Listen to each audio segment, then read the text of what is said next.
Sri Rahul Gandhi ji.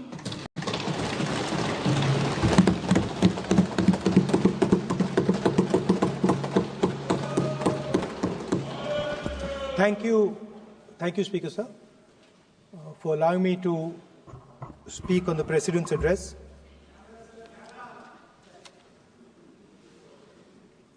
Camera. Thank you. Double thank you, sir.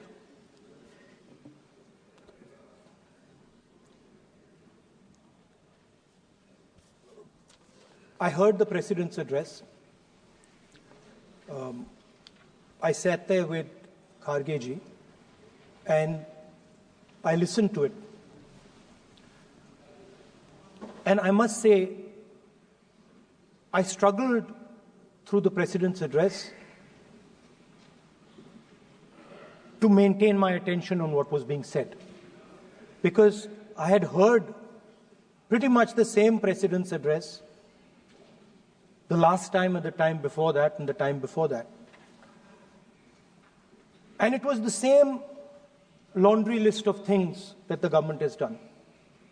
We have done this, we have done this, we have done this, 50 or 100 things that the government has done. And so while I was sitting there, I was thinking, okay, I am being critical about what is being said. And I am saying that this is not the type of President's address that should be delivered. Well, the question came to my mind, what type of address would an India Gathbandhan government deliver? How would that address be different than the address we heard? Because it's no point me saying that it is a laundry list and then not providing an alternative idea. And so today I would like to lay out some dimensions of what an alternative address would look like, what the India Gathbandhan would probably focus on, and where we would lay emphasis. The future of this country is going to be decided by the young men and women of this country, the youth of this country. So I think anything we say has to be addressed to them, has to be spoken to them.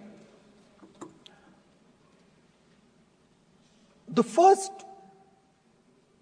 thing in front of us, and this is something I'm sure the Prime Minister would accept and pretty much everybody in this room will accept, is that even though we have grown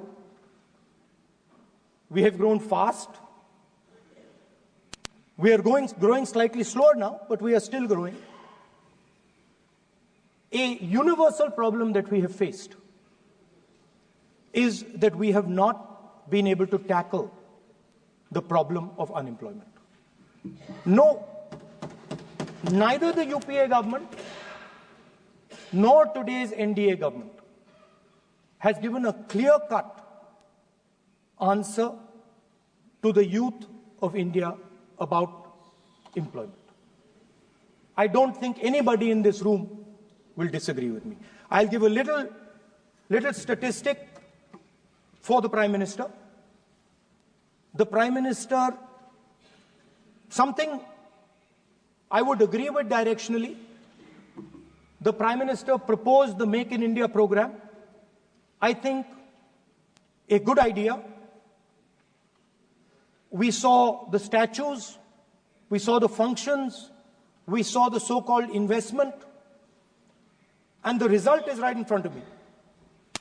Manufacturing fell from 15.3% of GDP in 2014 to 12.6% of GDP today. That is the lowest share of manufacturing in 60 years. I'm not even blaming the Prime Minister, because I think it would not be fair to say he didn't try. I could say that the Prime Minister tried, and I think conceptually Make in India was a good idea, but it's pretty clear that he failed. Because manufacturing went from 15.3% of GDP to 12.6%. So the first question that any alternative vision would answer to the youngsters of our country is, okay, what and how are we going to solve this problem of employment?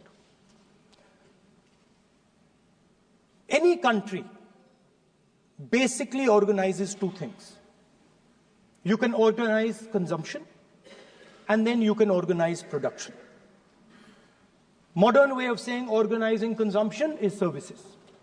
Modern way of saying organizing production is manufacturing. But there is more to production than simply manufacturing. For example, agriculture also is about production.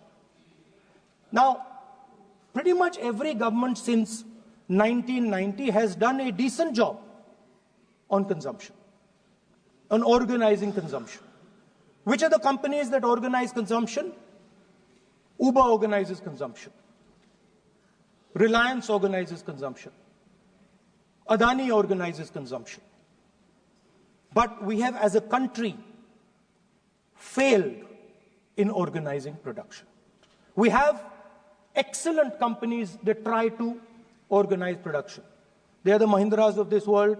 They are the Bajajs of this world. Part of Tata's organizes production, but the record of the country in organizing production is dismal. And essentially what we have done is we have handed over the organization of production to the Chinese. So this mobile phone, even though we are saying we make this mobile phone in India, that is not a fact. This phone is not made in India. This phone is assembled in India. All the components of this phone are made in China. The network that has produced this phone is made in China, is owned by China. So every time we use a phone, every time we wear a Chinese shirt, a Bangladeshi shirt, every time we wear a pair of Chinese sneakers, we are paying a tax to China. Because some Chinese youngster is earning a salary to make or to produce that product. So the first message I would give in a presidential address would be that India has to focus completely on production. Because if we do not focus on production and we continue to focus only on consumption, we will find that we will run huge deficits, we will increase inequality, and eventually we will run into a serious problem. Social problem because of unemployment, which we are already facing. If you look at the numbers of the amount of people who are in jail, if you look at the numbers that are spent on internal security, if you look at the numbers spent on our police forces, they're all spiraling. They're all rising. And everybody understands that social tension is on the rise in India. So now the next question comes, okay, so where is this employment going to come from? What is India going to produce? And for that, I'd like to tell all the youngsters of this country that there is a revolution taking place, an exciting revolution. The world is transforming completely. And the change that is taking place, at the heart of the change that is taking place, we are moving from the world of the internal combustion engine to the world of the electric motor. We are moving from petrol to batteries. We are moving wind, solar, potentially nuclear energy. So our entire way of moving is changing. And this is going to change every single thing. It is going to change warfare. It is going to change medical treatment. It is going to change education. It is going to change how we eat. It is going to change every single thing. Now, the last time there was a revolution called the computer revolution, the government of India had a clear focus. We looked at that revolution. It was the Congress government. We looked at the revolution and we decided clearly that we are going to focus on the development of software. And we rode the wave of that revolution. And today you can see the result. I remember people laughing I remember people laughing when the computer was being talked about. You mentioned Mr. Vajpayee. I respect Mr. Vajpayee, but Mr. Vajpayee gave a speech saying that computers are of no consequence to India. So, what is important when there is a revolution? What is important is that you understand what are the drivers of that revolution and where exactly do you need to focus, where exactly do you need to sit in that revolution. I said that this revolution is going to change everything. And I want the youngsters in this country to think about it. There is a war going on in Ukraine. The war in Ukraine is actually a war between the internal combustion engine and the motor, the electric motor. The electric motor is inside the drone, the engine is inside the tank. And if you look at what is going on in Ukraine, the tanks are dying by the thousands. And small little drones with electric motors, small batteries, not much bigger than that, are destroying the entire tank artillery infrastructure of both Ukraine and Russia. So the drone is the electric motor. The drone is the battery. The drone also needs to see. So the drone is a camera. In the same way, electric cars. The electric car is a motor. The electric car is batteries. The electric car is cameras. Robots are exactly the same thing. Robots are electric motors, multiple electric motors with cameras, with batteries. And this is what the revolution is going to look like. So there are basically 4 technologies that are driving this entire change in mobility. Electric motors, batteries, optics, and then on top of that, you can apply AI. Now people, I want to tell the youngsters of this country, people talk about AI. But it's important to understand that AI on its own is absolutely meaningless. Because AI operates on top of data. Without data, AI means nothing. And if we look at data today, there is one thing which is very clear. Every single piece of data that comes out of the production system in the world, the data that was used to make this phone, the data that is used to make electric cars, the data that is used to make basically all electronics on the planet today is owned by China. And the consumption data is owned by the United States. In China, the consumption data is owned by China. But in India, companies like Google, companies like Facebook, companies like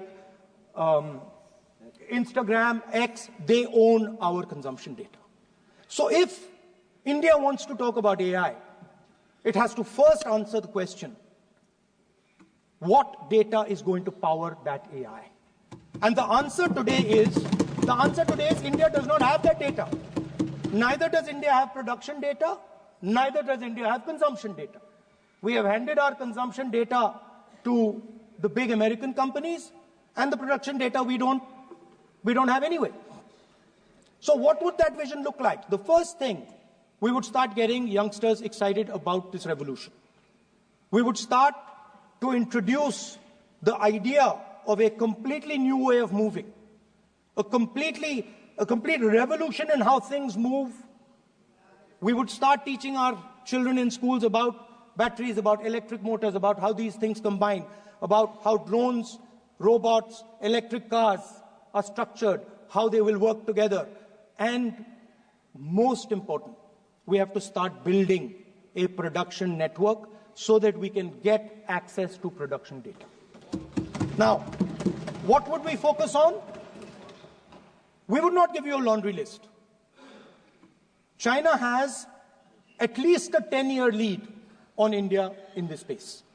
China has been working on batteries, robots, motors, optics for the last 10 years, and we are behind. So what would our president's address say to the youngsters? We will choose critical areas in each one of these technologies, and we will start to build capabilities in those areas. The second thing we would do, we would ensure that our banking system is not captured by 2 or 3 companies that basically do not allow you to build a production system. But our banking system is open, is dynamic, and is accessible to small and medium businesses and to millions and millions of entrepreneurs who want to take part in this revolution. Our foreign policy would take into account this revolution. When we talk to the United States, we would not send our foreign minister to invite our prime minister to his coronation. We would not send him 3 or 4 times, please invite our prime minister. Because if we had a production system and if we were working on these technologies, the American president would come here and invite the prime minister. So it is important to understand where a... Please.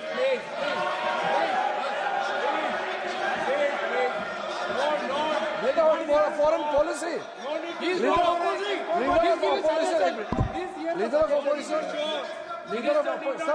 Leader of opposition cannot make such serious, unsubstantiated statement. This is related to the relation between 2 countries. And he is making an unverified statement about invitation of the Prime Minister of our country. Is matter of our dignity. How can you make such kind of statement? He is leader of opposition, sir. He should be responsible in making such statement. Sir, LOP is giving us very positive suggestions. Why they are worried, sir? For the country, he is giving. Leader of opposition has the information from any official source. He must inform the House. If leader of opposition has the information, please inform the House. Okay. Who has told you that foreign ministers visited for the purpose which you have mentioned? You must specify it. So, I'm sorry that disturbed you, that question. I apologize for disturbing your peace of mind.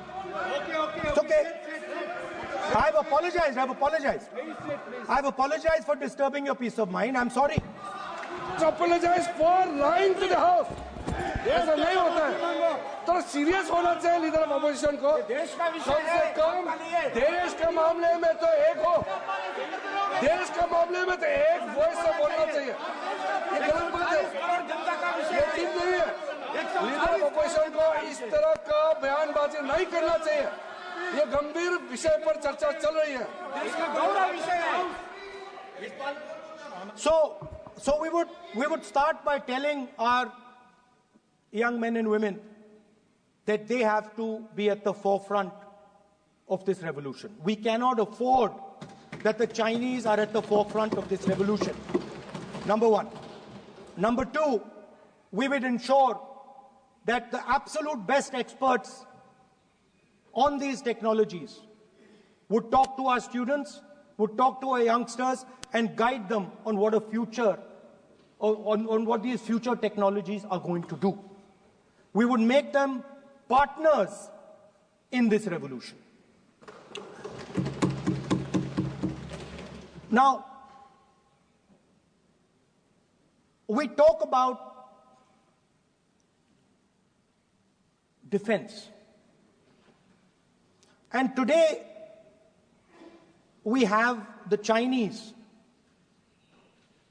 And the Prime Minister has denied it. And the army has contradicted the Prime Minister. It's true. The Prime Minister has denied it. The Prime Minister has denied it. And the army has disagreed with the Prime Minister that China is sitting on 4,000 square kilometers of our land, of our territory.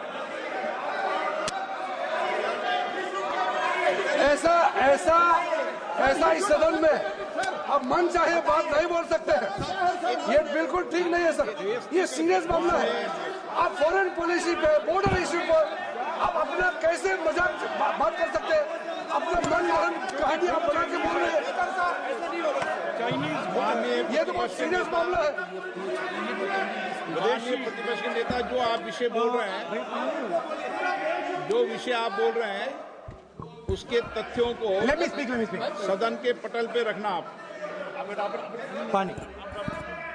अनुरोध है leader of position बोलिए, हम लोग शांति से सुनेंगे। ये आपका अधिकार है बोलने का, मगर आप मन चाहे ऐसा सीरियस इशू पे कैसे बोल सकते हैं?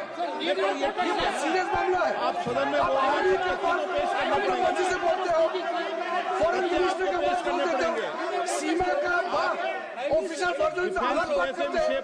ऐसा मत बोलिए, ये देश के लिए ठीक नहीं है। आपको सीरियस होना पड़ेगा लीडर ऑफ ऑपोजिशन। ये गंभीर मामले को आप ऐसा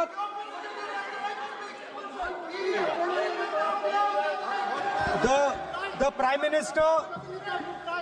Prime Minister has denied that Chinese forces are inside our territory, but for some reason our army keeps talking to the Chinese about their entry into our territory, and our Chief of Army Staff has said that the Chinese are inside our territory. This is a fact. This is not invention, this is a fact. Now, but the reason China is inside our territory is important. Because people think that wars are fought between armies and their weapons. But the fact of the matter is that wars are fought by industrial systems. The fact of the matter is that China has an industrial system that is far stronger, far bigger than our industrial system. And that is why they have the guts to come inside this country. The reason China is sitting inside this country is because Make in India has failed. The reason China is sitting inside this country is because India is refusing to produce. And I am worried that India is going to give up this revolution to the Chinese once again. The reason I made this reference is because everything is connected. If and when we fight a war with China, we will be fighting with Chinese electric motors, Chinese batteries, Chinese optics, and we will be buying Chinese motors, Chinese optics, Chinese batteries. It is a non-sustainable proposition.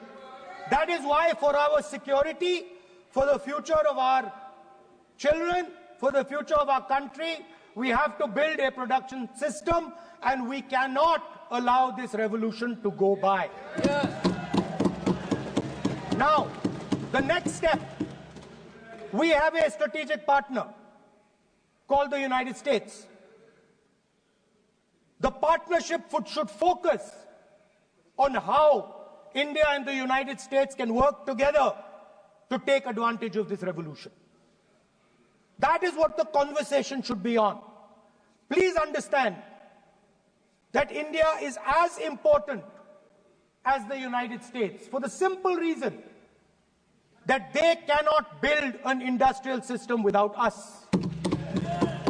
They cannot build a production system without us. No matter what they say, the Americans simply cannot do what India can do because their cost structure is much, much, much more expensive than ours.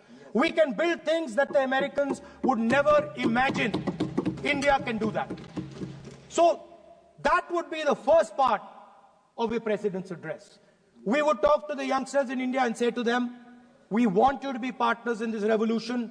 We want to change the Indian banking system so you can have access to it. And we believe in you, we trust in you, and we believe you can take on the Chinese. That's the first part. The second part would be about participation. We have done a caste census in Telangana. And what we have found is shocking. Almost 90% of Telangana is either Dalit, Adivasi, backward, or minority. Almost 90%. And I am convinced that that is the story across the country. I am absolutely convinced that the OBC population of this country is not one less than 50%, possibly 55%. 16% are Dalits. 9% are Adivasis. 15% are minorities. Last budget, there was a photograph. You remember the photograph? Of course. वो मक्खन बांटने वाली, हलवा बांटने वाली photo. मैं हैरान हो गया कि इस बार फोटो ही हटा दी. हलवा खिलाया मगर दिखाया नहीं किसको खिला रहे. Please. So at the center of any new development paradigm for this country, which runs parallel with the production paradigm I spoke of, which works together with the production paradigm I spoke of, is the participation of lower castes, OBCs, Dalits, Adivasis in the wealth of this country. If we look at the largest corporates in this country, they're all owned. None of them are owned by OBCs. None of them are owned by Dalits. None of them are owned by tribals. If we look at the biggest media companies that support the Prime Minister, every day we see the Prime Minister's pleasant face, smiling face on these media. None of them are owned by OBCs. None of them are owned by Dalits. None of them are owned by Adivasis. This is the fact. So central to any new development paradigm is the architecture of a new paradigm. And that architecture of the new paradigm can only be built once the caste census is placed on this table. Because once the caste census is placed on the table, we will know exactly how much of this country's wealth, how much of this country's power, how many of this country's institutions are owned by 90% of this country. There are OBC MPs in the BJP.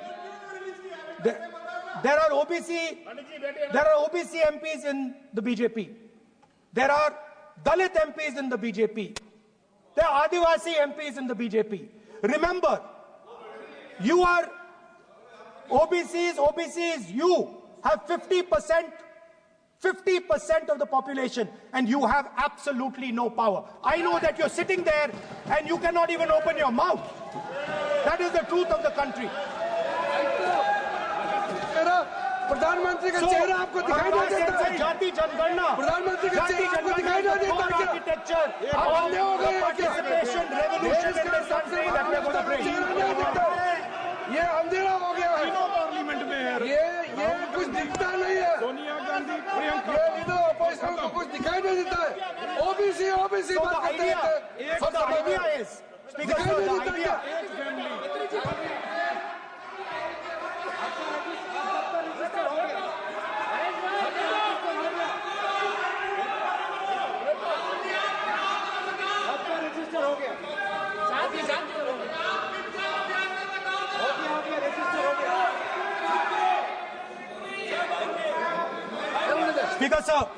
Speaker sir, so the idea is, on one side, allow India and the Indian youngsters to participate in the coming mobility revolution.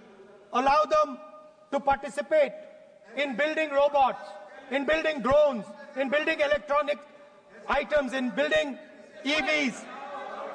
And on the other side, running parallel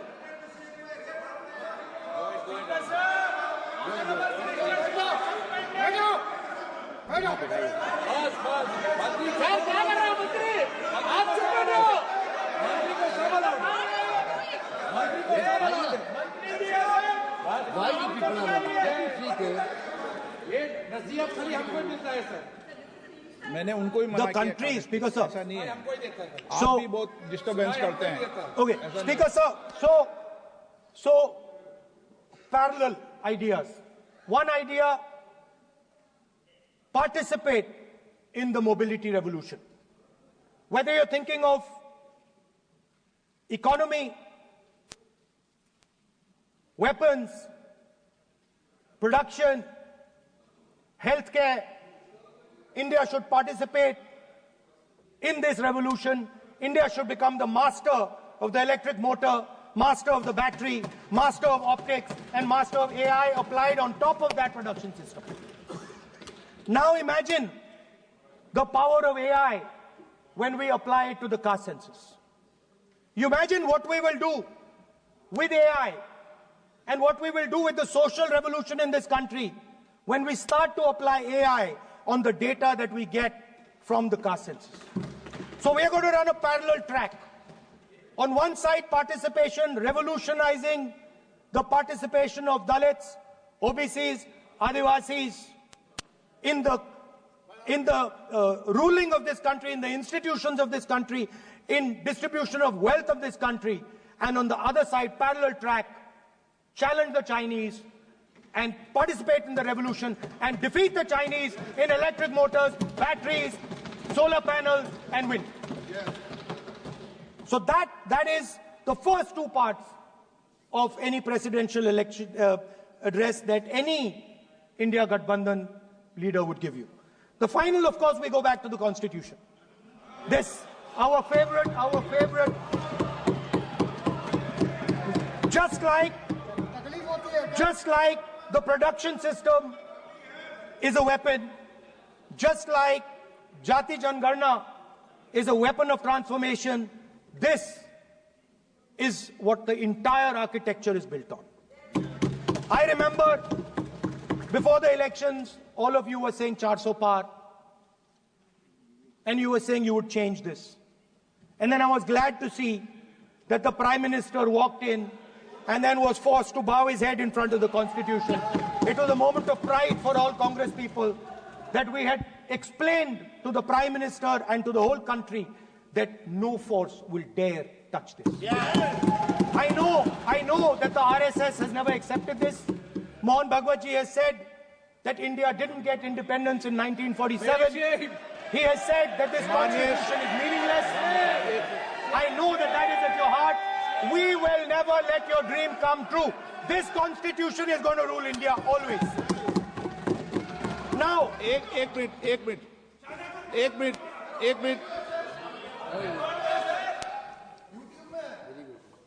आप प्रतिपक्ष के नेता हैं, मेरा आपसे आग्रह है कि जो विषय आप रखें वह तथ्यों के आधार पर रखें, उचित होगा। मैंने आपको पहले भी कहा, और जो सदन के सदस्य नहीं हैं उनकी चर्चा न करें। बताता हूं सर, मोहन भागवत आप नियम प्रक्रियाओं की पालन करें, आपसे अपेक्षा। सर, मोहन भागवत जी ने स्टेटमेंट दिया। मोहन भागवत का statement Sir, one second. We will authenticate. Speaker, sir. We will authenticate. Speaker, sir, Mohan Bhagwat ji made a statement saying that India did not receive independence in 1947. It received independence when the Ram Mandir was inaugurated. We will place that on the table. Now, sir, I would like to mention one small thing, but very important thing. Speaker, sir, this constitution is supported by this constitution is supported by the vote of our people. Without the secure vote of the Indian people, this constitution means nothing. Now I want to bring to the notice of this House some data, some information about the Maharashtra election. Very simple stuff. Speaker, sir, between the Lok Sabha election, which the India Alliance won, and the Vidhan Sabha election, the voting population of Himachal Pradesh was added to the voting roll of Maharashtra. Meaning the entire population of Himachal Pradesh was added to the voter rolls of Maharashtra. Please understand what I am saying. In Lok Sabha, the difference between Lok Sabha and Vidhan Sabha was the population of Himachal. The entire population. Almost 70 lakh new voters suddenly arrived between Lok Sabha and Vidhan Sabha.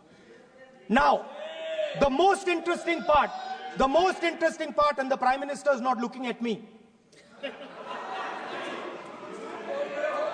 The most interesting part,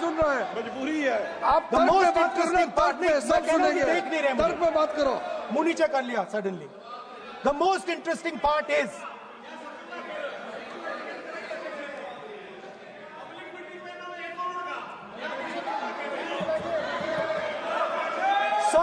Sir, Maharashtra में more voters were added in 5 months in Maharashtra than were added in 5 years in Maharashtra. जितने 5 साल में add हुए उससे ज्यादा 5 महीने में add हुए, आखिरी 5 महीने में लोकसभा चुनाव के बाद। सर, एक बिल्डिंग है सर शिरडी में, एक बिल्डिंग में 7,000 नए वोटर एक बिल्डिंग में ऐड हुए सर। एक बिल्डिंग में 7,000 नए वोटर ऐड हुए सर। सर, मैं कोई आरोप नहीं लगा रहा हूं, मैं कोई आरोप नहीं लगा रहा हूं, मैं सिर्फ ये कह रहा हूं सर कि इसमें कुछ ना कुछ प्रॉब्लमैटिक है कि हिमाचल प्रदेश जितने बड़े वोटर्स लोकसभा के बाद जादू से आ जाते हैं। अब हम क्या कह रहे हैं, हमने इलेक्शन कमीशन से रिपीटेडली कहा है कि हम आरोप नहीं लगा रहे हैं, आप एक काम कीजिए, हमें लोकसभा की वोटर लिस्ट दे दीजिए, नेम एड्रेस और इलेक्ट्रॉनिकली दीजिए, और विधानसभा नहीं है। नहीं सर, नहीं नहीं नहीं नहीं नहीं नहीं स्पीकर सर वो सब वेबसाइट पे रहती है, सब जानते हैं, कभी भी कोई निकाल सकता है। स्पीकर सर, मैं समझा देता हूं सर। स्पीकर सर, वो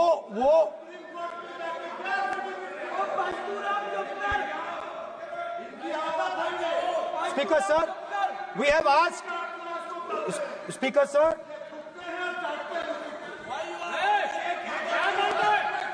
Speaker sir, we are asking this question. We are asking this. Speaker sir, population of Himachal Pradesh. Please. Population of Himachal Pradesh has voted. Extra has voted in Maharashtra. We are saying to the Election Commission, please give us the names and addresses and polling booths of all the workers in the Lok Sabha and all the workers in the Vidhan Sabha, so we can calculate who these new workers are, who these new voters are. Interestingly, the new voters are mostly in the constituencies that the BJP has swept. Please understand, the new voters have been added mostly in the constituencies where BJP has swept. I am still not making an allegation.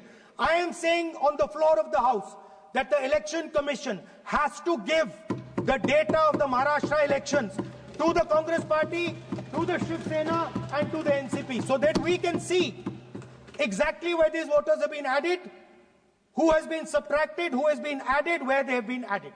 This is not an irresponsible request. This is a very simple request for them to fulfill.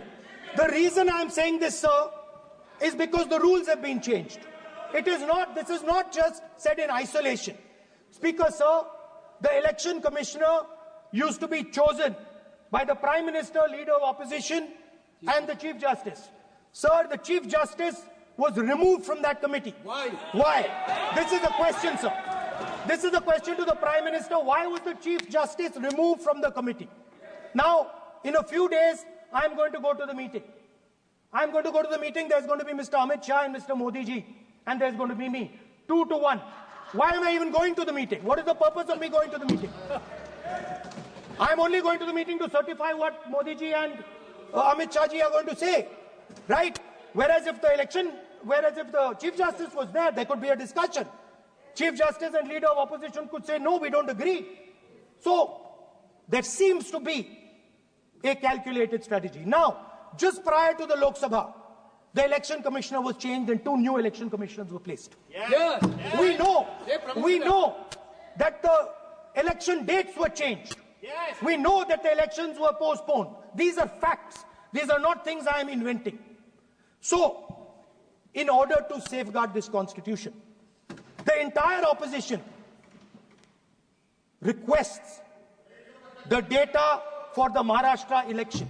We request the data and the electoral voter list for Lok Sabha and the corresponding list for Vidhan Sabha. And I am very confident that the Election Commission will not give us this information.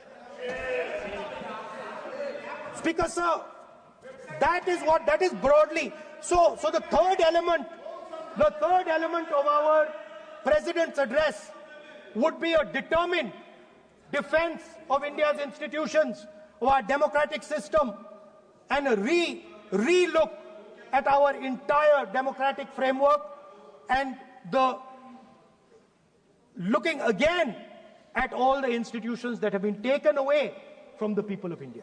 So those would be the type of things that we would say in a presidential address. I'd like to finally say one thing. In the last, थोड़ा बढ़ा देता हूँ. अब मैं थोड़ा और खींचूंगा. अब और खींचूंगा थोड़ा. अब और खींचूंगा. So in the last, there is a background, a philosophical background to what I am saying. Essentially, what I am saying to the youngsters of India and to this House is that instead of focusing on multiple things, instead of telling us a laundry list, give us a strategy, give us a vision, make it clear, right? Now, there is a philosophical basis to this. There is even a deep philosophical basis to this.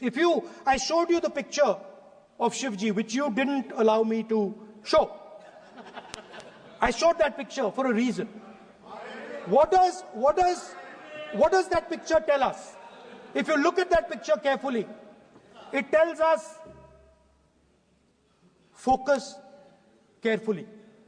Do not get distracted. Do not look here and there. Do the job at hand. So there is a philosophical basis to the speech I have given. I have not told the House and the country that we will do this, and this. This is the philosophy of Shivji. Say what you have to say, but be clear that you're going to do that one thing and don't do 50, 60, 70 different things. So there is a link between our philosophical tradition, our religious tradition, and what I'm saying. And that is what India needs to do. India needs to connect the past, the values of the past. You talk about Sardar Patel ji, but you destroy Sardar Patel ji's values every day. You talk about Ambedkar ji, you destroy his values every day. You talk about Nehru ji. No, you don't talk about Nehru ji. Right? You bow in front of Buddha. You destroy what he says. So the point is, you have to be truthful to what you are, right? And it is important that when you are giving a way forward to the nation, there is clarity of purpose. There is no hatred, there is no violence, there is no anger, because these things are destroying our country. So my speech has not been angry, has not been nasty. My speech has been very polite, very kind, and I thank the Prime Minister for coming and listening to it.